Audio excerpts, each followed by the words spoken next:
계속해서 대구 경북 소식입니다. 초복인 오늘 대구 경북은 폭염특보가 일주일째 이어져 찜통더위가 기승을 부리고 있습니다. 낮 최고 기온은 대구 달성 37.3도를 비롯해 대구 36.6도, 영천과 칠곡 36.8도, 의성 36도 등으로 무더웠습니다. 대구를 비롯한 경상북도 23개 시군에서 폭염경보가 내려져 있는 가운데 대구와 포항은 닷새째 열대야가 지속되고 있습니다. 오늘 밤에도 열대야 현상이 나타날 것으로 예상됩니다. 대구 기상지청은 앞으로 열흘 동안 비 소식 없이 35도 이상의 무더위가 이어질 것으로 예보했습니다. 무더위 피해도 커지고 있습니다. 대구 소방본부는 지난달부터 어제까지 탈진 환자가 10명이고 실신과 경련, 열사병 의심 등 온열 환자 18명이 발생했다고 밝혔습니다. 경북에서는 지난달 20일부터 어제까지 응급 의료기관을 찾은 온열 환자가 64명입니다.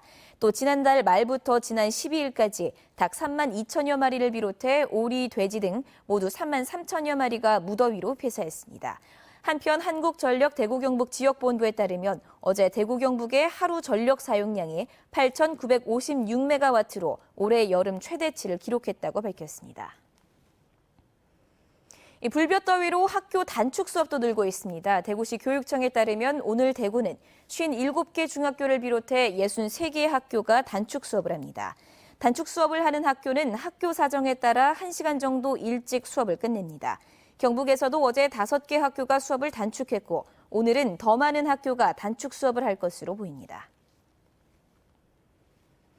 직장이나 공공기관에서 심폐소생술 교육 많이들 받고 계실 텐데요. 실제 사고 현장에서 시민들이 긴급 환자의 생명을 구하는 기적 같은 사례가 이어지고 있습니다. 최보규 기자입니다. 안동의 한 농협 창고.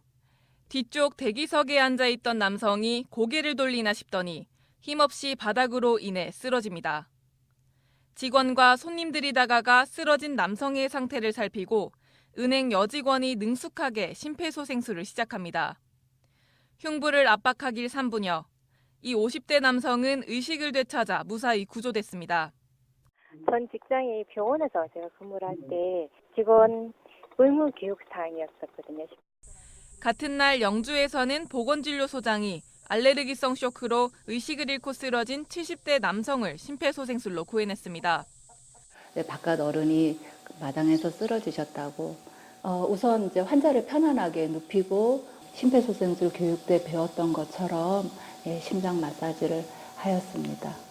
왜 보건소 소장이 도와줘가지고 고맙고 뭐 얼마나 고만도 말도 못 하시다. 심폐소생술이나 응급처치는 흔히 4분의 기적이라고 불립니다. 의식을 잃은 지 4분이 지나면서는 뇌세포가 손상되기 때문에 그 전에 초기 대응을 하는 게 중요합니다. 심장이 마비된 환자를 발견한 초기 발견자, 주변 시민분들이라든지 가족분들의 응급처치가 그 뇌 손상을 막을 수 있는 가장 중요한 역할을 하신다고 생각하시면 됩니다. 연일 폭염이 이어지면서 올여름 들어 대구 경북에만 온열 질환자 57명이 발생했는데 이 또한 초기 대응이 중요합니다. 온열 질환자가 발생하면 서늘한 곳으로 이동시킨 후에 시원한 물 등을 이용해서 체온을 식혀주는 게 중요합니다. MBC 뉴스 최복입니다. 성주 사드기지 입구에서 유류 탱크 반입을 막는 주민과 경찰 간의 마찰이 빚어졌습니다. 국방부가 오늘 아침 7시 반쯤 유류 탱크 2개를 사드기지로 반입하던 중 사드기지 진입로에서 농성 중이던 주민들이 저지하자 경찰 300여 명이 나서 주민들을 도로 밖으로 끌어냈습니다. 주민들은 국방부가 유류 탱크를 반입할 경우 24시간 전에 통보해 주기로 했는데 이를 어겼다며 강하게 반발했습니다. 의성군의 한 사찰에서 신도에게 행패를 부려 물의를 빚은 의성군의회 김모 의원이 부의장직 사퇴서를 제출했습니다. 김 의원의 사퇴서는 오는 23일부터 다음 달 1일까지 열리는 의성군의회 제222회 임시회에서 처리될 예정입니다. 앞서 김 의원은 자신의 선거운동을 방해했다며 지난 9일 의성군 안평면의 한 사찰을 찾아 신도에게 폭언과 위협을 가한 혐의를 받고 있습니다. 영주 새마을금고 흉기 강도 사건을 수사 중인 경찰은 용의자가 타고 도주한 오토바이를 찾고 있습니다. 영주경찰서는 범행 현장 주변 CCTV를 통해 용의자가 영주 순흥에서 안정면 방면으로 도주한 사실을 확인했지만 이후 행적은 찾지 못한 것으로 전해졌습니다. 경찰은 영주 북부 주요 교차로에서 차단 검문을 실시 중인 가운데 용의자가 미리 준비해둔 차량으로 갈아타고 영주를 이미 벗어났을 가능성도 배제하지 않고 있습니다. 대구시는 광주시와 공동으로 한국교통연구원에 달빛 내륙철도 건설 용역을 맡겼습니다. 기획재정부 예비 타당성 조사에 대비한 경제성 분석을 하고 제4차 국가철도망 계획의 신규 사업으로 반영하기 위해 사업수의 필요성을 강조하는 논리를 개발합니다. 달빛 내륙철도는 대구와 광주 191.6km를 잇는 고속화 철도로 시속 250km로 두 도시를 1시간 안에 오갈 수 있습니다. 대구시 달성군 비슬산 자연휴양림 야영장에서 캠핑 차량에 불이 났습니다. 어젯밤 8시 36분쯤 대구시 달성군 유가면 비슬산 자연휴양림 야영장에 있던 캠핑 차량에서 원인이 밝혀지지 않은 불이 났습니다.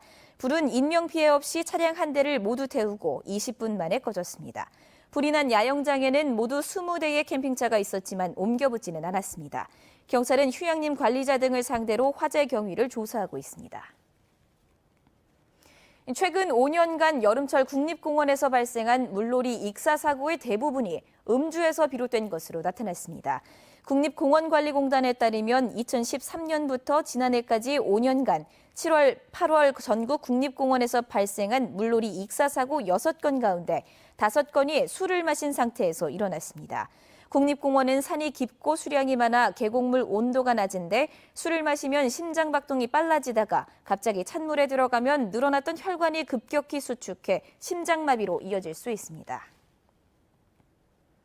MBC 5시 뉴스를 마칩니다. 고맙습니다.